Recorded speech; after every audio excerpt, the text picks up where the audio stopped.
Сәлем достар! Сіздерге мен Иршат пен Көңілді арнасы.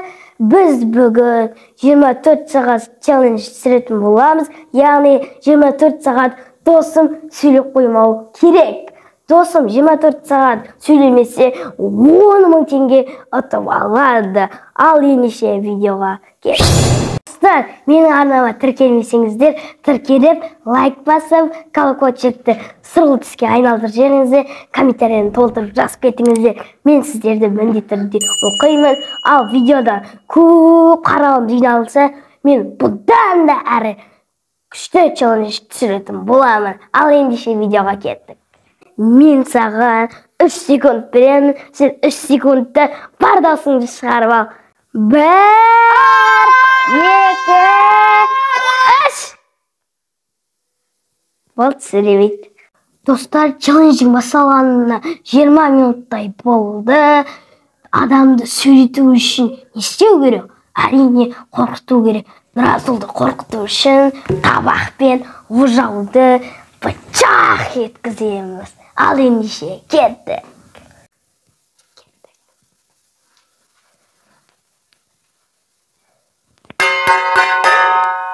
Қалай, Нұрасыл, қорқып кеттің бе?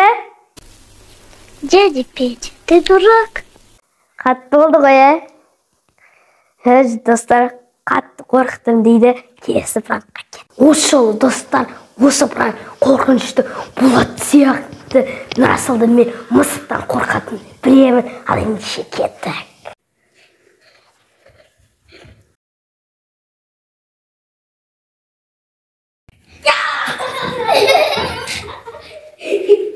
Достар, мысықта да қорқып кеткен шығар, өзі дейді ғой. Нұрасыл, сені қорқып кеттің бе? Достар, менің пранкым өтпей жатты. Нұрасыл вообще сөйлеп жатқан жоқ. Достар, мен қазір оған жесткий пранк жасайын. Жұмыртқамен. Достар, осы жылы пранк өтетін сияқты. Көрейік. Ибрахим! Нұрасылды үйден шақырып келші. Точно сөйлемейсің ғой? Сен қазір не сенесің? Ұйықтайын жатсың. Сөйлемейсің ғой, Сөйлемейсің ғой, көзің жүрші. Мә саған. Да, это жестко. Әй, мына жеріңге тұр. Шаман болды, достар. Өтті ма саған пранк?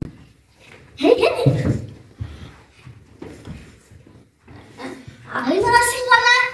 Көрейік, сен көп салам бесін.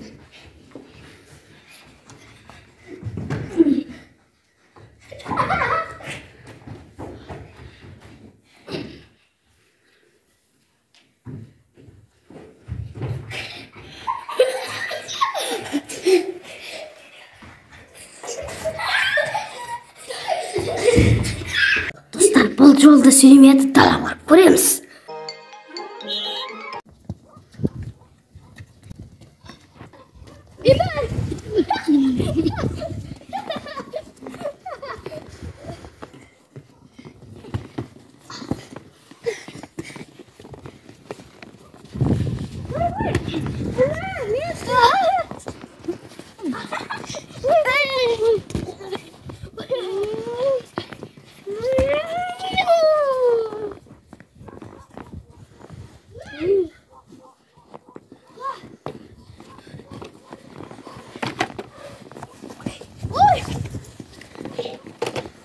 Біз звуксыз ойнаған қызық болмай жатыр. Қазір мен Нұрасылға пранк жасайтын боламын. Қазір Нұрасылды шақырамын мен. Қазір мен бочканың ішіне телефон түсіп кетті деп Нұрасылға айтып, сосын оны шақырып, мына ішіне кірген кезде шамалы мен оны итеріп қытықтайтын боламын. Сол кезде Нұрасылдың реакциясын көрейік. Кеттік. Нұрасыл, мұнда кел! Бірдеңе айтам.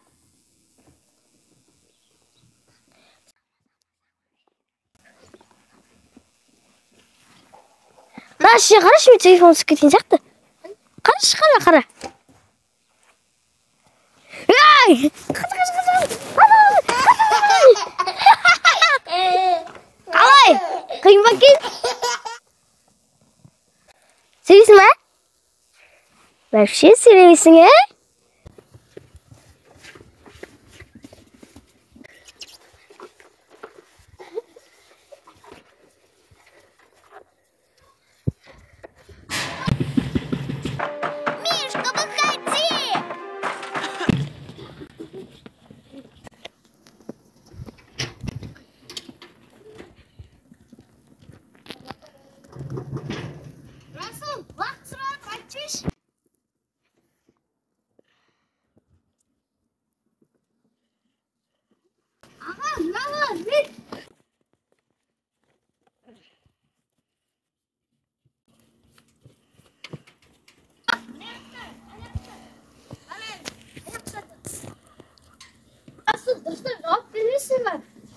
Söylenмейді деп жатыр ғой. Келесі. Достар, жаным Расыл аяқта ойнап жүргенде мен білдіртпей телефонды алып алдым. Достар, уже прикиньте, 5 сағат болды ананың сөйлемей жүргеніне. 10.000 теңге үшін енді сөйлемей жүр ғой. Қазір біз телефонына контентмен ұратын боламыз. Ал келгенше кетті. Достар, сіздер менің каналыма тіркелмесеңіздер, тіркеліп, лайк басып, подписканы сұрғылт түске айналдырып жіберіңіздер, комментарийді толтырып жазып кетіңіздер.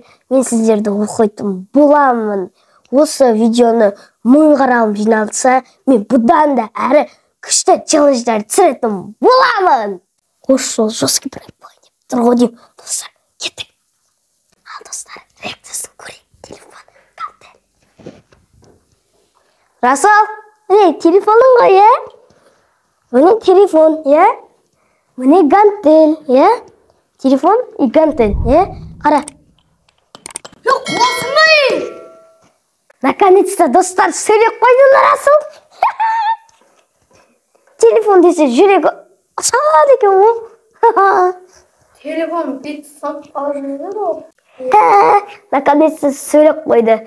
Сіздер лайк бассаңыздар, әне сөйлеп қояды бұл. Енді басып атсыздар ма не? Көрдіңіздер ма? Бұл бастаңыздар, бұл сөйлеп қойды әне. Көрдіңдер ма? Достар, сіздер мен анама қайттан айтып кетейін. Достар, сіздер мен анама тіркелмесеңіздер, лайк басып, подписканы сұрғылт түске айналдырып жіберіңіздер, комментарийді толтырып кетіңіздер. Міне мен досым, телефон десе жүрегі ұшады екен, шынымен де ұшады екен. Достар, біздің челленджіміз аяқталды. Міне біз соның басында бастадық. Берілмейді екен мына. Соңында енді беріліп қойды. Телефон десе жүрегі ұшады екен ғой, достар. Мен пранктарым өтті ма? Ершат, молодец, пранктарың өтті. Ойламаған жерден шықты ғой. Да, это жестко. Достар, бүгінгі челленджіміз біздің аяқталды. Мен Иршат, және мен досым Нұрасыл. Иршаттың көңілді арнасы. Сау болыңыздар!